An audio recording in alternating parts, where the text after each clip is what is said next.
Hi, everyone. My name is Christine Monska, and I'm the Youth Leadership Program Manager with the Clubhouse Network. Welcome to our second webinar in our new alumni series. Today, our guest is going to be Jake W.N., the network's marketing manager, who is here to present using LinkedIn to build your professional presence online. I'll turn it over to you, Jake. Thank you.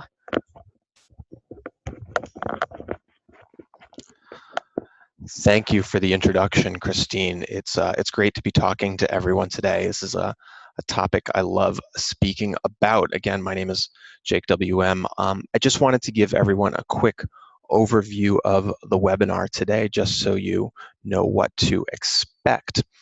We're going to start off with just some quick introductions. I'm going to let you know a little bit about who I am and what my experience is.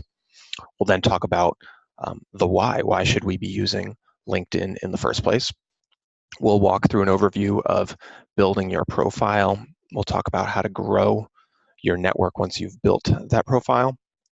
And then once we've sort of gotten through those basics of LinkedIn, we're going to talk about the really interesting things such as job hunting and getting connected to companies. So once again, quick introductions about myself. I work for the Clubhouse Network. I'm based in Boston, Massachusetts, in the neighborhood of Roxbury. I've been at the Clubhouse Network for just about a year. It's very exciting. I'm coming up on my 1-year anniversary. I've been working in my professional life. I've worked in marketing and communication roles in nonprofit, higher education, public education. I very briefly worked for Boston Public School System. Entertainment, one of my first jobs out of college was doing marketing for a record label. And then consulting, which is the fancy way of saying I worked for myself for a couple of years and still do a little bit of that on and off. And it's worth noting I've been on LinkedIn since I graduated college quite a few years ago. So I like to think I've sort of learned a little bit of the ins and outs, and I will say I'm always learning new things. I'm not an expert by any means. I always say I'm a student of social networking because the field is always changing. So let's dive right in. Once again, thank you all for joining me today. I thought I would answer what might be an obvious question to some and not to others, and that is, why should we be using LinkedIn in the first place? There's so many social networks out there. Why should I be on this one? Well, first and foremost, LinkedIn is home to 590 million users around the world. That's nothing to overlook. And what's most important about it, it's the professional social network. It's been around since 2003.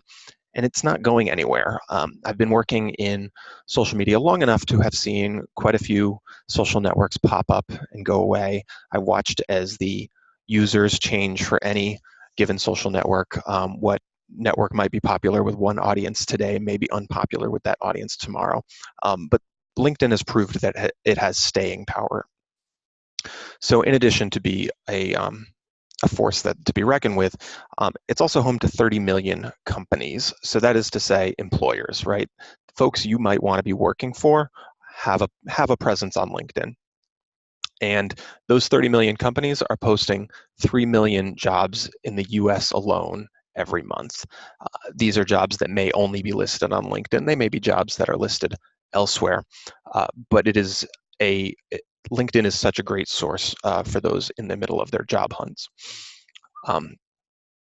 LinkedIn also plays a very particular role in search. And when I say search, I mean things like Google results. Employers are going to Google you. They're going to look you up. And it's important that you control what shows up in those search results.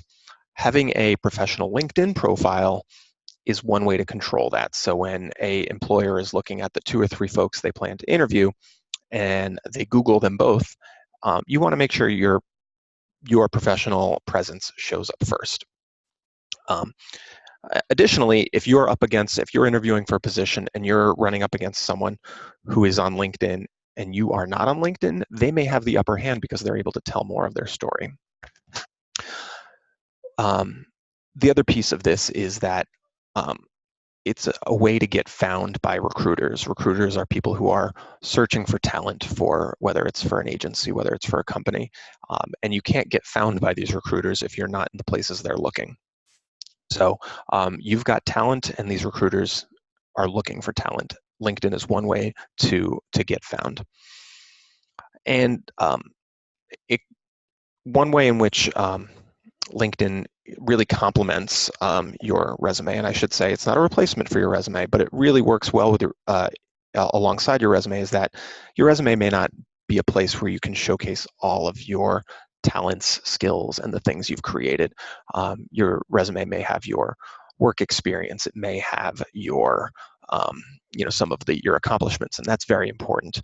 But maybe you've got some creative work you'd like to show off. LinkedIn is a place for that. And lastly, LinkedIn is really about the long game. As you grow as a professional, as you build connections and your network, LinkedIn is a place to, it's a repository for that information of places you've worked, who you've worked with, and connections you've made along the way, and may need to tap into further down into your career. So hopefully this sort of gives an overview of the importance of being on LinkedIn as a professional. Signing up for LinkedIn is not challenging. It's going to be similar to signing up for any other social network. You're going to go to LinkedIn.com or download the app from the Apple App Store or the Google Store, Google Play. And what I recommend is it gives you the option to sign in with Facebook, and I'm going to suggest that you don't. I'm going to suggest that you use a real email address, one that you check often. And I'm also going to be clear that you should use a professional email address. This is a permanent email address such as Gmail, not an email address that's associated with your high school or a school, and one that you don't mind people emailing. It's very common for recruiters and employers to look at a LinkedIn profile and email the email address that's connected to that. So once again, just use a real email address that you're checking regularly and a professional email address, and get signed in. The reason I advise not using Facebook is it may be the case that you want to disconnect from Facebook down the line, or you need to access your profile in any number of ways, and I think email is just a little bit more secure. So that's my personal recommendation. Once you're signed in, you're going to start with the basics. LinkedIn is going to ask for your work experience. You're going to want to upload a professional photo. So you may have amazing avatars and photos that you use on other social networks, but for LinkedIn, I recommend either a photo, just a basic portrait photo, or a photo that sort of shows you doing the thing that you do. So folks can get to know you. So at this moment, I'm going to hop over to LinkedIn so we can look at what a profile looks like as I talk through it. And just to put myself on the line, I'm going to use my own profile at the moment. It's important to note that this is my profile. It's for my particular line of work, and your profile does not need to look like mine. But it will have a lot of the same elements. So as I mentioned, I've uploaded a professional photo taken by one of my coworkers. Certainly you've, as a Clubhouse member, you may have met a talented photographer along the way. Perhaps it was someone else who you met at the Clubhouse, and a great opportunity to connect with that person is to get that professional photo taken. Location is very, very important. Most jobs are posted by location. Most recruiters are looking for location. So you'll want to make sure that field is filled in when you sign up for an account. Another way to distinguish yourself is with a cover photo. By default, there is no cover photo. And once again, when I talk about ways in which you might be able to distinguish yourself, that's a place if you are a graphic designer, if you are a photographer, if you are working in some sort of visual media, that might be a place to demonstrate that.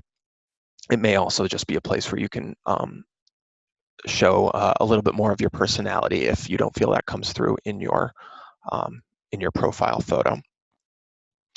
Other elements are going to be things like a little blurb about yourself. So if you've written a resume and you've written maybe a mission statement at the top or a brief blurb, it's okay to reuse that here. It's the same kind of thing, but it's a way for you to, in plain English or whatever your language, describe yourself. I'll scroll down, and at that point you can see where there is room for your job experience. This space is free. I've sort of organized my own profile into having a little bit of a description and a couple bullet points. But by all means, it's free space, so you should use it the way in which you think you can communicate the work you've done. Now, I also mentioned that LinkedIn is a great place for sharing portfolio items. So, for example, if I edit this piece of my experience here, I can upload external documents, photos, videos, and presentations. So this is a place for you to sort of add that work that demonstrates your skill set and your abilities. What I usually tell folks is, as you're just getting started with LinkedIn, start with the content that's already in your resume. Don't reinvent the wheel. Start with the content you've already written and thought about, and hopefully have had someone else to review. As we scroll down, you'll see there's a lot of room for experience. And again, your profile won't look like mine, and that's okay. It really is going to depend on where you are in your career. I've included my education. Some high schools are listed in LinkedIn, some are not. As you go to add your institution, you'll type it in, and LinkedIn will tell you if it's there. If you've got any undergraduate experience, if you've got any kind of training, you'll want to list it here. The other nice thing is there's a place for licenses and certifications. So if you've done any kind of training, if you've gone through any kind of program, if you've completed, for example, one of our C2C pathways programs, that's our college to career, Clubhouse to career or Clubhouse to college pathways programs, this is a great place to list that certificate that you earned. But any number of things, whether you've trained in person or online, it's a great place to show that. If you've done any volunteering, you certainly should list that as well. I know employers always want to know that they're hiring a well-rounded person. Another section I like to talk about is skills. That is to say, these are places where you can sort of talk about the individual things you are good at. So the things that have bubbled up to the top for me are social media, blogging, and event planning. I can add a new skill myself, and it'll make some recommendations to me. And additionally, my peers can recommend me. So if there may be skills I haven't even identified in myself, and my peers can identify them for me. Recommendations we're going to talk about a little bit later, but it's a way for you and former colleagues, former employers of yours can give you a recommendation, can say something nice about you. Accomplishments. This is a very free space. You can really use it however you want to sort of demonstrate the projects you've worked on, the things you've done that you're particularly proud of. Honestly, this is the space for bragging. Think about the things that you are very, very proud of. Think about the things that distinguish you from your peers. There is a place for them on LinkedIn. I want to pause at this moment and say, especially as you're getting started, don't worry if you can't complete every section. There are many sections in which I have left blank. I'm going to scroll back to the top here. And when I get to the top of the page, I have this option to add a profile section. And there are many, many sections. And that's a good thing. LinkedIn wants to accommodate every kind of worker. So I can talk about my skills, I can talk about my accomplishments. And no matter what kind of work you've done professionally, personally, there's going to be a place here for you to plug it in. Just like your resume, you're going to want to have someone else look your profile over. It's always helpful to have a separate set of eyes look it over and say, you know, either whether it's for a grammar check, whether it's to let someone to let you know, oh, you talked about this, but you forgot about this. There's all these ways in which you can distinguish yourself. And you want to make sure that you've got a trusted set of eyes to look it over. Again, we've only looked at my profile, but I want to take a moment just to look at a few other profiles that might be relevant. So, for example, I'm going to look up a person who is in my network who I know is a photographer. And once again, we've got a professional profile photo. We've got a link to her website. If you have a website, there is a place to put it in, and that may be a portfolio you've already built or a sample of your work. And similarly, she's got samples of all of her photography work down here. She's predominantly a wedding photographer, but occasionally does other things. And it's just a great way for me to see for potential, you know, she may be on, I know that she works for herself, and I know that she may be on LinkedIn looking for future clients. So this is a great way for her to showcase her work. Similarly, let's take a look at somebody else. I'm going to pick on another friend of mine who is a videographer.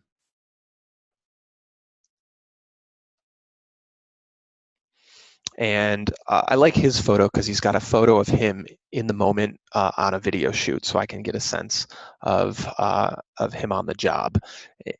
And I think, again, it's not better or worse than a profile, than a portrait shot, but it really works for him.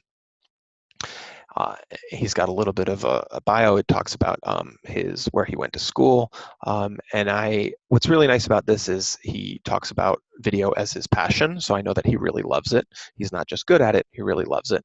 But he also goes out of his way to talk about he loves every aspect of film, from pre-production through post-production and delivery. That means he's not just a shooter. Again, it gives me a little bit more about his skill set and where his talents are. So those are just a couple examples of great LinkedIn profiles. Once you're signed up, you can search around and find profiles that maybe fit your particular skill set or your particular field or industry. One thing I want to highlight, I'm scrolling back up to the top here. When I look at my own profile, as with anything else, as with any other social network, you're going to want to consider privacy. So when I look at my profile, at the top I can see edit public profile and URL. And there's a couple things to think about right here. First and foremost is this custom URL. This is something you can list on your business cards, in your email signature, on your resume. So make sure you complete this. Otherwise, the default is just going to be a series of numbers. Next is visibility. And this is this is where you'll control some of your privacy. So my profile is public. Yours does not need to be. For example, it may be the case that some of your work experience is public, but your photo is not. You know, someone needs to connect with you before you see that photo. It is perfect. That is perfectly reasonable, and I think most LinkedIn users understand that concern around privacy. So again, I went to my profile and I went to the upper right-hand corner to get to these controls around what the public is able to see and what's private. All right, I'm going to hop back to the presentation now. And I hope everyone's writing down questions. There will be time towards the end of this presentation where I take questions.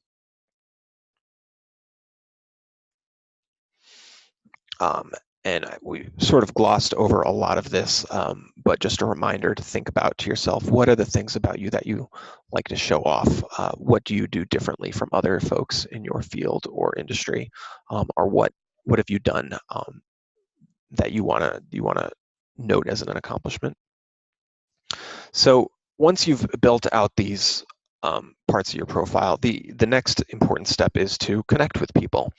And it works much like any other social network where you can type in a name or you can look at someone's contacts. It's important to build your network because with every connection you make, you are then connected to that person's connections. And this is going to be helpful down the line when it comes to, I'm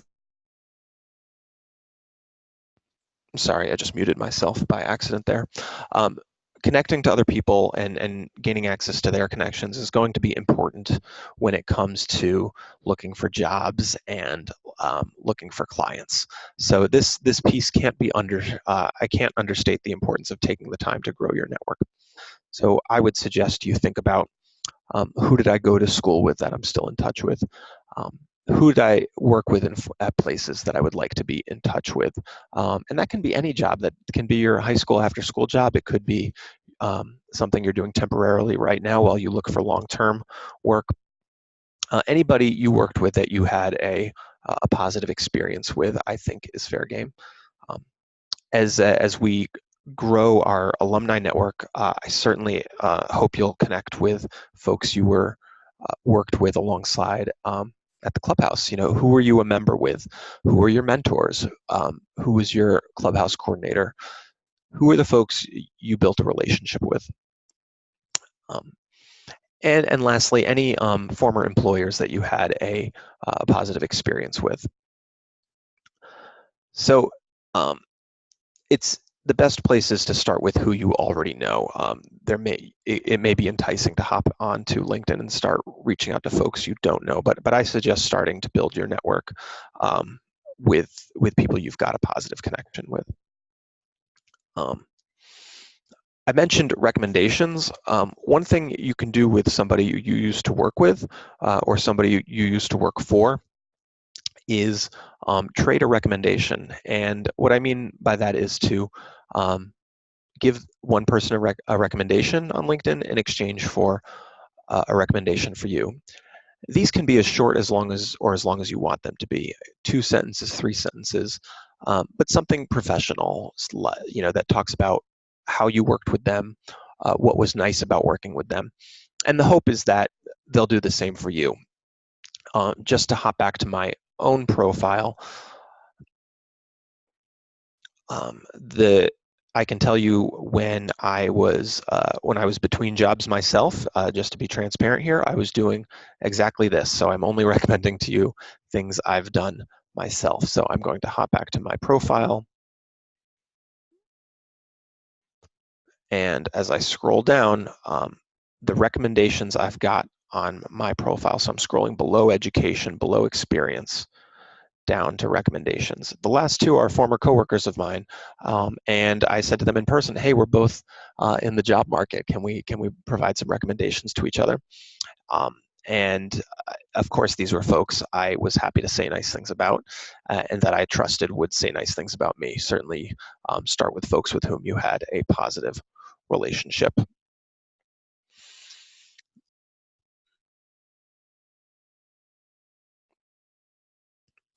And lastly, like any other social network like Facebook or Twitter, LinkedIn will allow you to sync with your email contacts or your phone contacts and let you know who is in your phone that is already on LinkedIn, who is in your email that is already in LinkedIn. One question that came up as we were putting this webinar together was around numbers. It may be very enticing to try to connect with a lot of people who you worked with or worked at the same place you did.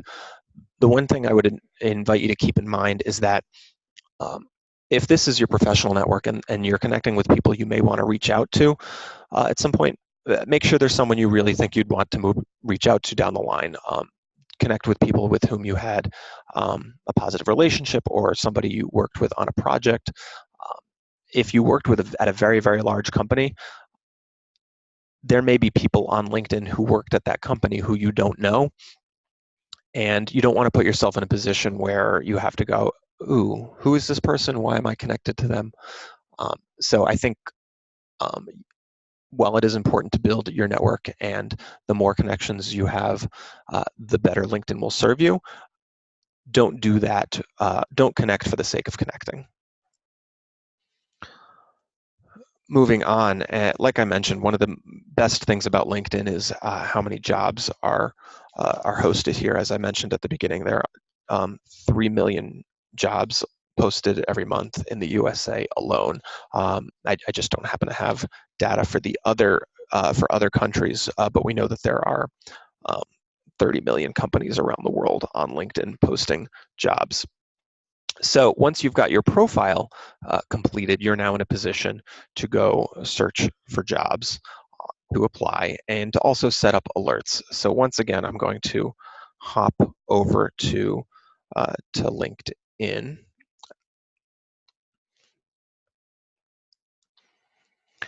And I just go to the top and I click on jobs.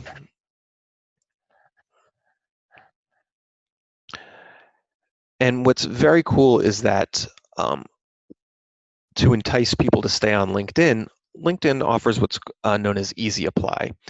Easy Apply means that you can apply for this job in one click because you've got a complete profile.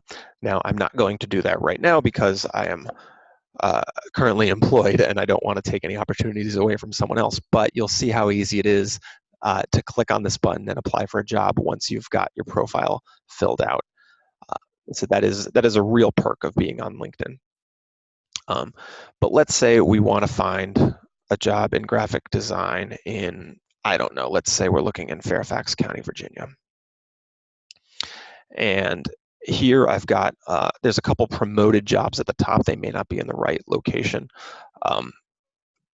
But I've got a pretty good list of jobs, and just like any other job hunt, you'll want to go through and see if they're the kind of companies you want to look for. You'll want to see if these are the location you want. But we get a brief description over here. We can save the job to look at it later. We can apply, easy apply for this one. Not all of them will have easy applications. This one has links to a traditional application. But it also tells us that, oh, there's only 2 applicants and it's entry level. That may mean I have a pretty good shot at this one. So that's just good to know going into it. You won't get that on other websites. We can also filter by jobs. Do we want the most relevant job or the job that was most recently posted? We can look at whether or not there is an easy apply button. So let's say I've only got a few minutes to really job hunt today. Well, that doesn't mean I should skip it entirely, but let's filter to the applications that I can do in a very short amount of time. And another filter here is around experience level. So depending on where you are in your career, you can filter out jobs that just might not be relevant or appropriate for you. We'll go back to jobs and we'll do another search here. So let's say I'm looking for a photography job in Boston.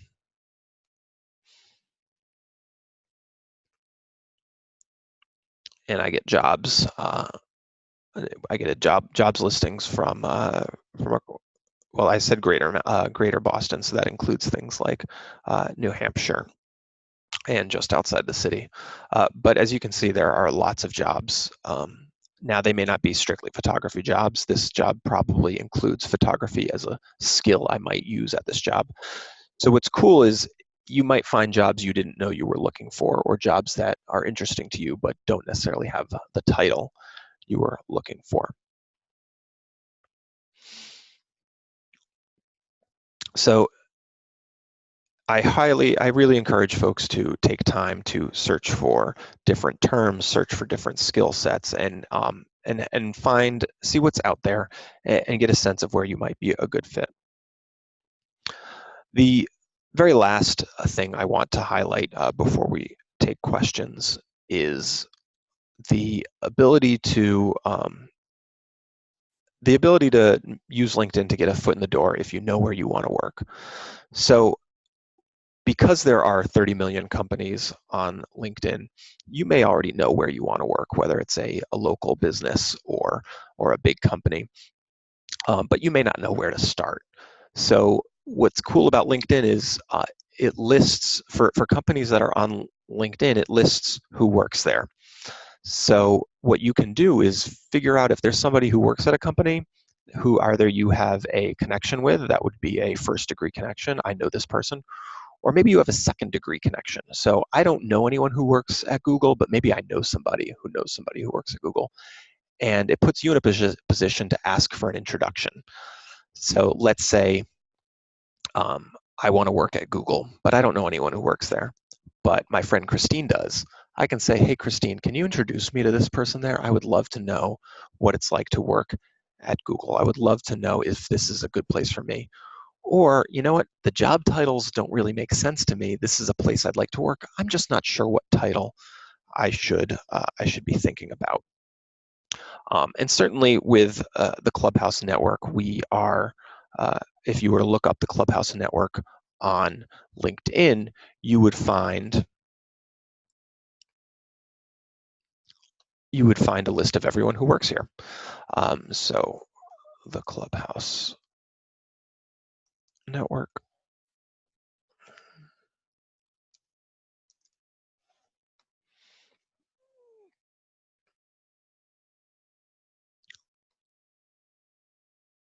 So it shows me that our executive director, Gail Breslow, works here, and 9 other connections of mine.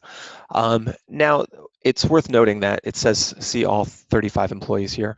We do not have 35 employees at the Clubhouse Network. There's 13 or 14 of us. So it does rely on people to update their own information. Businesses are not updating who works for them.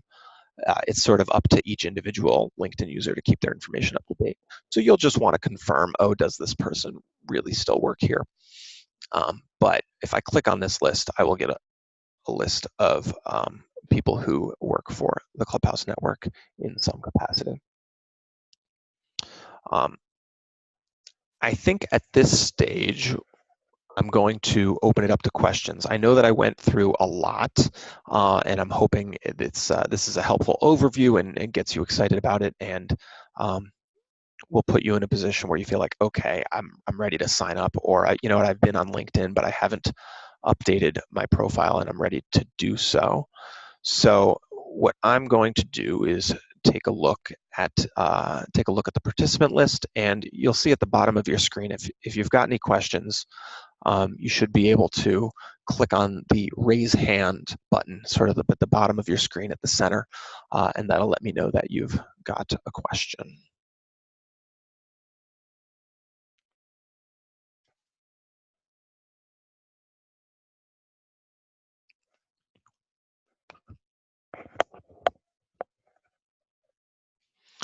All right, we've got a question from Christine. My question is, if you speak multiple different languages, I saw that there was a place to add in languages. Would you also suggest creating another profile in the language? Say, I speak Polish and I am looking for a job in Poland. Would you suggest using both English and Polish profile, for example, in addition to adding languages in that section?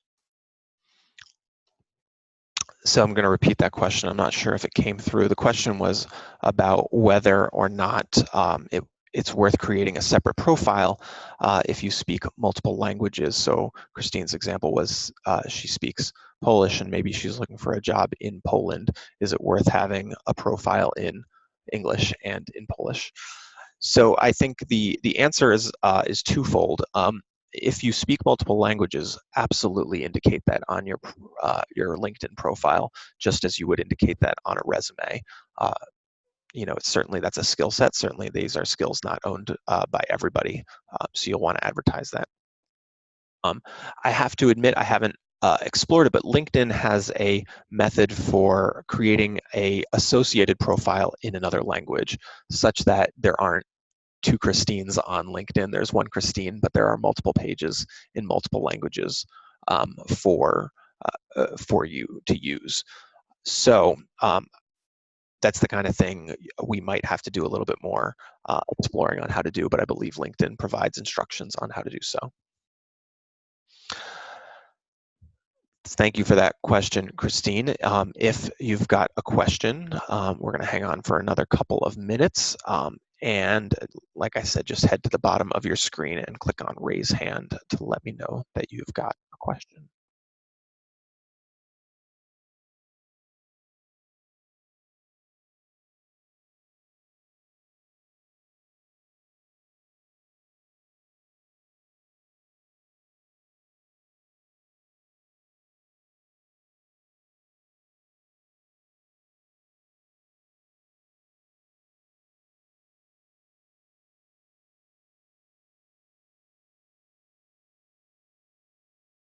Well, if there aren't any additional questions, we'll wrap up. And certainly if you think of something, uh, think of a question after the call, I am available and would love to hear from you. So first and foremost, please connect with me, linkedin.com/in/JakeWM. I would love to hear from you. Connect with me, drop me a message, let me know what you thought of this webinar. I would love to hear from you, and I'd love to help you build your network. Please stay in touch. Your first stop is the clubhousenetwork.org/alumni, and there are lots of things for you to do there, including update your information. We'd love to know what you're doing right now and what Clubhouse or Teen Tech Center you were once affiliated with. We have a Facebook group. You just search for Clubhouse Alumni on Facebook. Just as we're here working on LinkedIn, certainly we hope you have a resume, and if you'd like someone to look it over, we'd be happy to do so. Christine can be reached at cmonska@theclubhousenetwork.org. And lastly, share what you learned today with other alumni. Nothing we shared today is a secret. We want all of our alumni from clubhouses and teen tech centers to be successful. Um, and if you have ideas for a future webinar, if there's something you've always had a question about, or there's something you think would help you and others in your professional career, let us know. Again, drop us an email, connect with me on LinkedIn. Even if we don't have that expertise in-house, we are happy to bring someone in to give you that webinar. The next webinar is coming soon. The next topic will be about navigating challenging workplaces, or just navigating workplaces in general for people of color and other members of marginalized communities. We know that that can be a challenge, and we want to help you navigate those situations. So once again, my name is Jake WM. I'm the Marketing and Communications Manager here at the Clubhouse Network. It's been such fun speaking to you. I hope this has been interesting to you, and I wish you all the success in your career search, or in your owning your own business, and otherwise just having fun connecting with people on LinkedIn. Thank you so much.